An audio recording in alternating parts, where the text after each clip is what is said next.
Asif Halimi Channel mempersembahkan legenda misteri manusia harimau Siliwangi.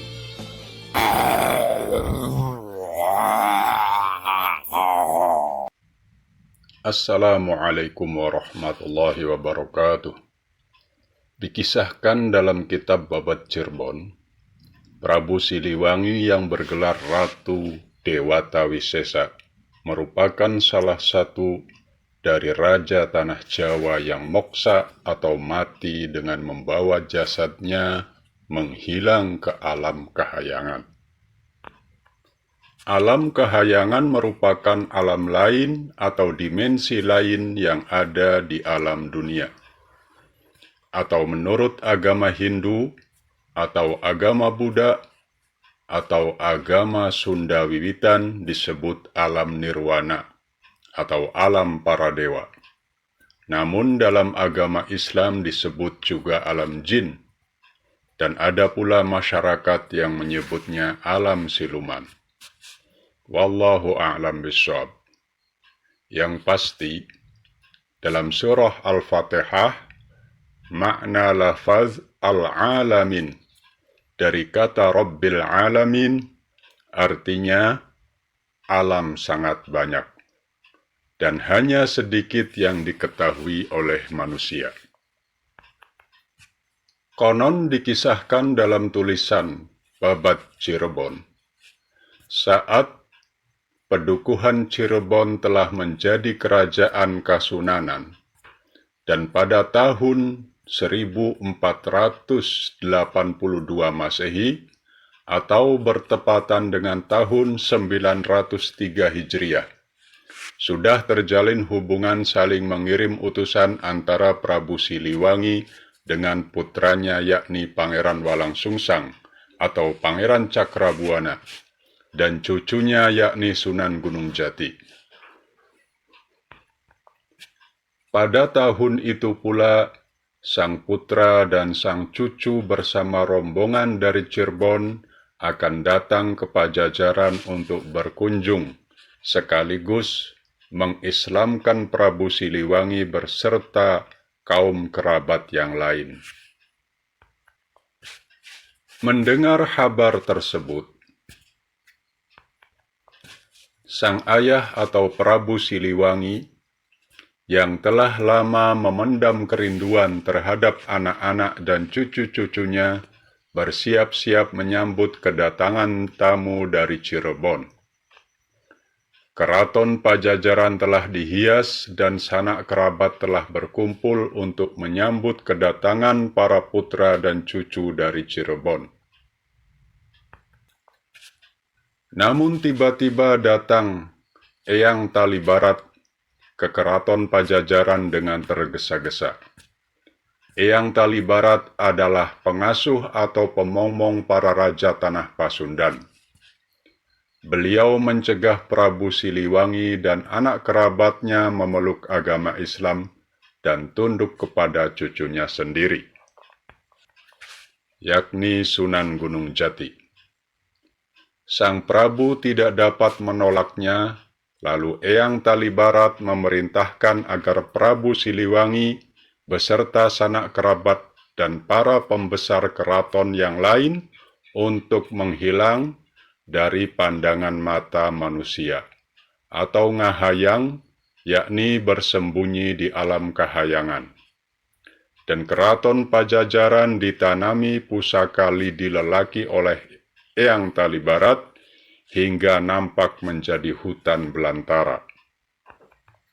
Setelah Sunan Gunung Jati beserta rombongan datang ke Pajajaran, Sunan Gunung Jati dan Pangeran Cakrabuana masih bisa melihat keraton, dan mereka masuk menangkapi sanak kerabatnya untuk diislamkan.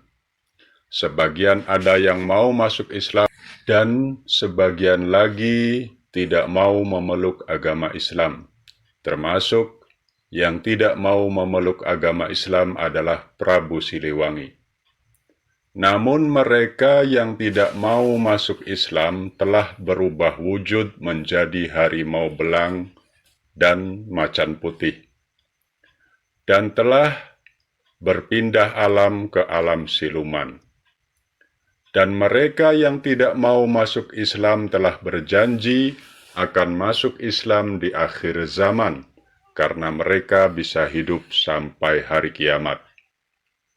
Kemudian Sunan Gunung Jati memerintahkan kepada seluruh kerabatnya dan juga kakeknya, yakni Prabu Siliwangi, untuk meninggalkan keraton Pajajaran karena telah dipastikan akan menjadi hutan belantara, dan pusaka lidi lelaki tidak bisa dicabut lagi.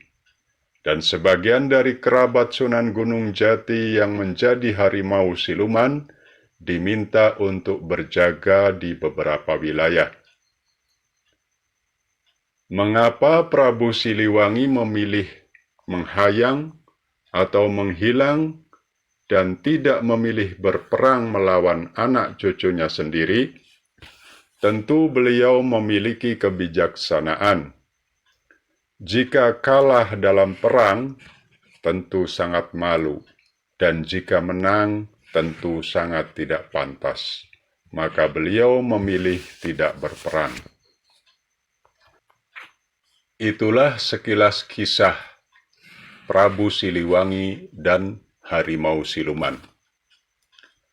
Namun yang tidak kalah mengherankan, cerita tentang siluman harimau masih diperbincangkan hingga zaman sekarang, terutama di zaman penjajahan. Dan ilmu itu disebut ilmu Siliwangi, dan bisa dipelajari oleh orang yang beragama Islam.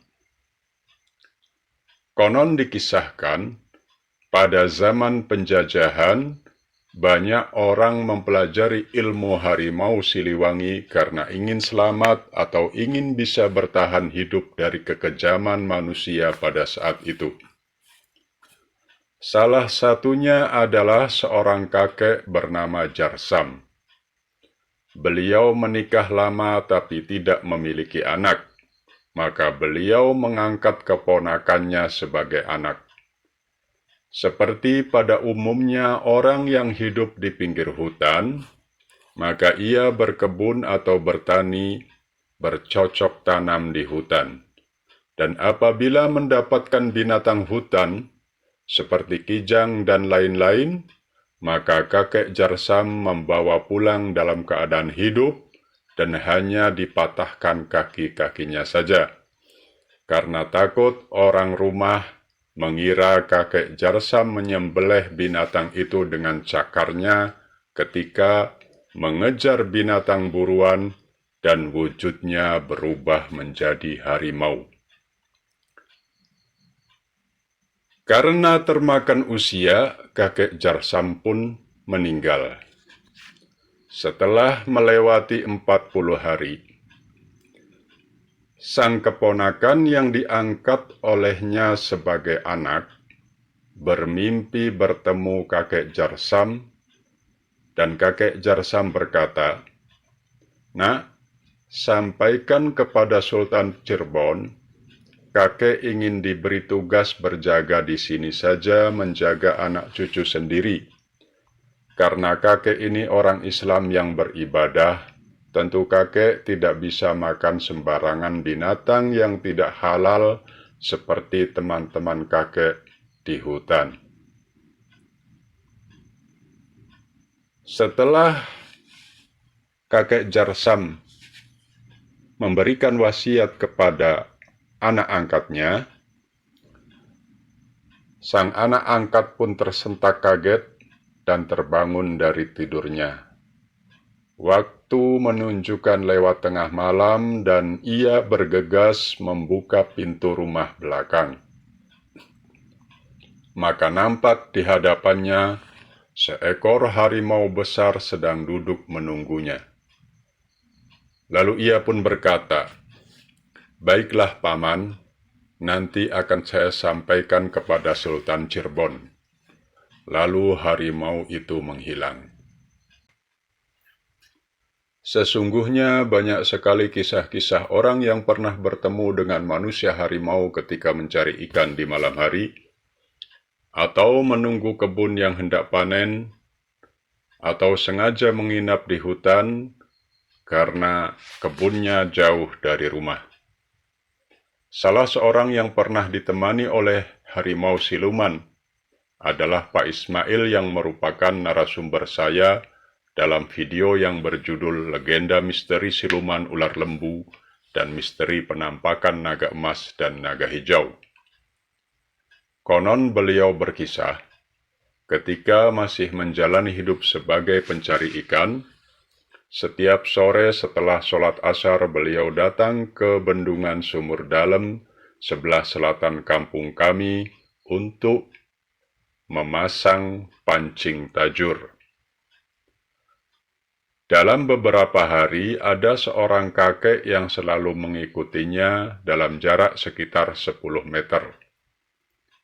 Bila didekati, kakek itu menjauh, tapi bila ditanya ia menjawab seperti umumnya manusia.